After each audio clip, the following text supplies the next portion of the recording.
And welcome to our conversation about the Benedictine Hallmarks. We thought it would be a great opportunity for us to take some time to reflect on our 10 different hallmarks and to get a monk's perspective on how these hallmarks live out in the daily lives of the monastic community, of our college, but especially now, how might these values help us as individuals navigate the pandemic and help us lead lives that are creative and generous as we move forward. So today we are looking at our first hallmark, and that is the Benedictine hallmark of love. And I've asked Father Mathias Durette to be the monk to share with us his perspective on this value. So welcome, Father Mathias. Thank you, Sue. So we're going to start off with, can you share a little bit about how you've experienced this? Maybe tell us a little bit about your history in the monastery and how this has been lived out in your life as a member of the monastic community. I'll begin by saying, before I became a monk or a priest, I was always perplexed as to why couples would go see a priest for counseling. Because I thought, he doesn't know anything about marriage life. He's just not qualified. So why bother him? Or why waste time going to see someone like that?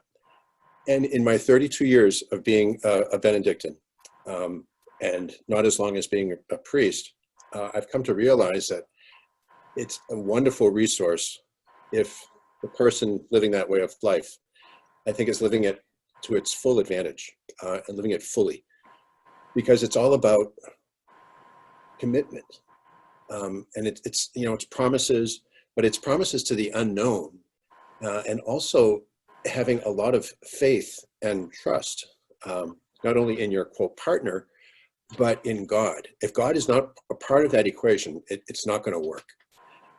Shortly after I entered, I remember someone coming to see me because their marriage disintegrated. It exploded. And as I'm listening to the person who's telling me about what was going on, I remember thinking not how bad I felt for that person, but how relieved I felt for myself, because I will never, ever experience that. If my quote relationship fails, it's my fault. So the burden is on me. So it's actually easier for a celibate to be in a loving relationship than it is for someone who only depends on that one other human being, even if God is included. If that other partner is not on the same page, no matter how hard you try, it's probably not going to be successful, or not the way God would hope you to be in life. So a love for a Benedictine is fundamental. A monk has to love the rule, has to love his confreres, and thank God there are no two alike. We're all very different. So if one is driving you crazy, you go to someone who's not doing it as well as someone else. But also keeping in mind that I'm probably doing that exact same thing to somebody else in the community. So it is a foundation in our way of life, because it starts off by, God is fundamental. God is the one we seek, and we seek God through the teachings of his son, Jesus Christ, which was foundational, was paramount to Benedict. So monks are spoiled because we have all these models, paradigms that we can live up to or try to live up to. So if, trying to be Christ-like is tough, well, then I'll try to be more like Benedict. And if that's too tough, well, I'll try to be more like Anselm. And well, if that's almost impossible, I'll try to be like my patron, Matthias. It's one of the reasons why monks change their names. We get to start over again. We get a second chance at trying to live out a life that God has meant us to live, which is a life of love. So that's sort of my rationale behind it. Mm-hmm. But oddly enough, I came to that because as a young kid, I grew up with death. So I've always had this Benedictine notion in the back of my mind and in my family history, without knowing it was Benedictine at the time, to keep death daily before our eyes. I remember my first week, I was 5 years old. And, some parents might think, oh, you shouldn't bring a kid that young.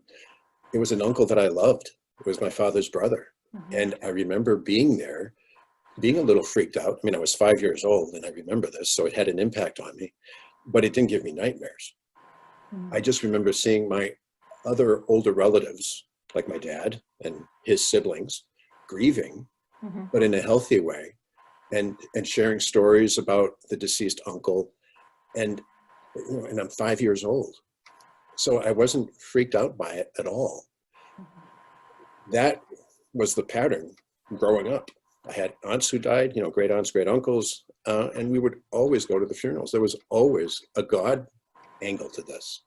So, it's both nature and nurture, that I just grew up with death, but grew up in the death in the light of faith.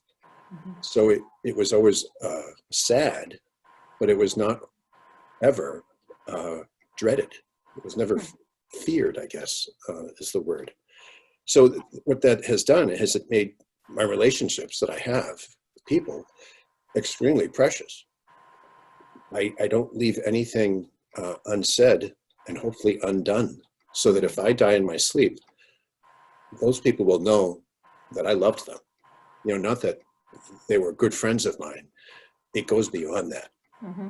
And that's an advantage that a celibate has, is that I am not wedded to one particular person. I can tell a lot of people how much I love them. And it's hopefully not creepy for them to hear that. And 99.9% of the time it isn't, because they usually tell it to me first. And that goes with family, my friends. Before I entered the monastery, the beauty of having become a Benedictine for me is that all my relationships have gone up a notch. It's not on the mundane anymore. It all deals with eternal life.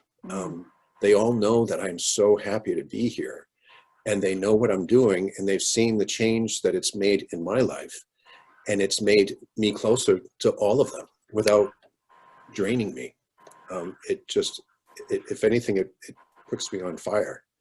How would you say that has translated to your work in campus ministry or your work at the college? How does love play a role there? Well, that's where I have to be on my guard, because unfortunately the sex scandal, especially in the year 2002, was a notch in my timeline, not because I was personally affected by it, but I know a lot of people who were, and it really cast a pall over the priesthood, the institutional church, all of that. So I've always been, I think, I've had a healthy paranoia of showing my affection for kids/students. I've always had to be careful. When I was the RD, I was very aware of boundaries and all that. And now that those students are now 20 years older, they're in their early 40s, it's very, very different. Those are the guys that I feared giving a hug to when they were crying about something. Now there is no hesitation on their part to hug me, because I've been there for them when they were either getting bailed out of jail or having to deal with a heartache or something like that. Having been part of their lives because their parents weren't able to be there. To have been locus parentis has been such a blessing, such a bonum, as they say, that it's something that I had willingly given up to become a monk. I gave up the chance to have children of my own. And now I have alums, kids who call me Uncle Mathias. It doesn't replace my own children, but it spared me all these diapers. So I haven't had to deal with that part of being a father, but they too call me father. It's so with the students, it's with the college community, it's like my parish. It's a way for me as a priest to celebrate the sacraments with them, but also for me to have all these families as part of my life, which I never, ever expected. It's just been such a blessing. It makes me wish that I had entered sooner. But I entered when I needed to enter. But I have a lot of wonderful, wonderful, quote, families in my life.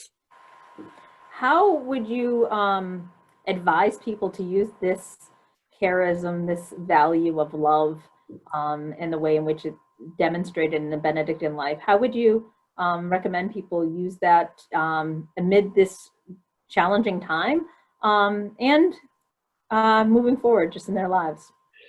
You know, there are always two sides to every coin. This pandemic is terrible and it's scary, and people are dying because of it.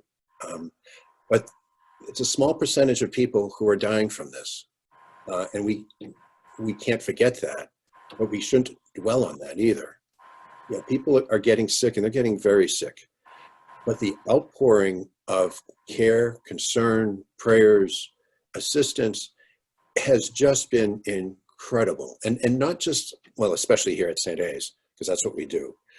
But the outpouring that I have heard of from, for example, some of our alums, our nurses down in Boston. And I will reach out to them to ask them how they're doing, and they will respond almost immediately with words of gratitude that we're praying for them. Mm-hmm. So amidst this pandemic, there are a lot of grace-filled moments going on out there. And I think if that became a pandemic, that would be wonderful. You know, if we were more conscious of that and more reports of that were given to people, of the care and concern that total strangers are showing for each other, that's what makes us human. And Mm-hmm. that's what should be the norm, but it's just the abnormalities that get reported because that sells newspapers. But if we really looked at this pandemic as an opportunity to tell those we love that we do love them, to show random acts of kindness for no reason and just blame it, it's like, oh no, and you know, we're all in this together. It's the pandemic. I just want to help out. You don't have to give them a reason. We just need to do it more. So I think this it's a mixed blessing. It's a wonderful opportunity to be more kind to each other, to treat human beings the way Jesus would right now. Mm. You know, Jesus didn't cure all diseases when he was here on earth, you know, but he comforted as many as he could. And I think we can all do that. We can all do that. It's a simple choice. It's like, no, I want to be like Christ. I'm gonna reach out. I might not be able to heal them from what they're suffering from, but I might, through my kindness, heal something else that they're suffering from that I'm not aware of. What a wonderful opportunity to cultivate habits of love. Oh, that's what I hear you saying. Yeah. Absolutely. Yeah. That's it in a nutshell. So it is an opportunity. We can't just hide under a stone and pray that this is going to go away. You know, the fact that the college opened up its residence halls to first responders, to caregivers, and even though if we don't fill those beds, just the offer is exactly what Christ would do.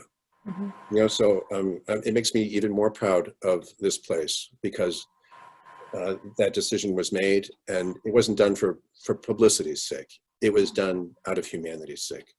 You know, that's just one small example of what the college has done and is doing. But that I wish would become a pandemic.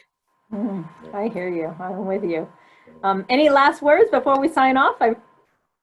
No, I'm glad there's a time constraint because I could babble all day. No, I mean, I'm grateful that we got to talk about love because that's exactly what the world needs, not just now, but all the time. All the time. We should be that for each other. Well, thank you so much, Father Mathias, for your wisdom and your thoughtful reflection, and for helping us put the Benedictine charism of love into context for this time in our lives. My pleasure, Sue. Thanks for the invite.